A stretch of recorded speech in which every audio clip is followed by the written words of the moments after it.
Hindi lahat ng pangako ay nakatakdang matupad, lalo na kung hindi lang sa atin nagbitaw ng pangako ang isang tao. May mga pangyayari talaga na akala natin ay panghabang buhay na pero pansamantala lang pala, na isa sa mga dahilan kaya tayo nasasaktan pagdating sa relasyon. Pero ang pinakamahirap sa lahat ay yung maiwan tayo sa ere ng nag-iisang taong pinakamamahal natin. Kung mahal mo ang isang tao, hindi mo siya paghahanapan ng mga bagay na wala sa kanya. Bagkus ay makukontento ka sa kung ano ang meron siya, kung sino siya, at kung ano ang kaya niyang ibigay.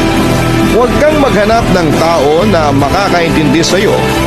Ang hanapin mo ay yung taong kahit na hindi ka naiintindihan, ay hindi ka pa rin iiwan kailanman.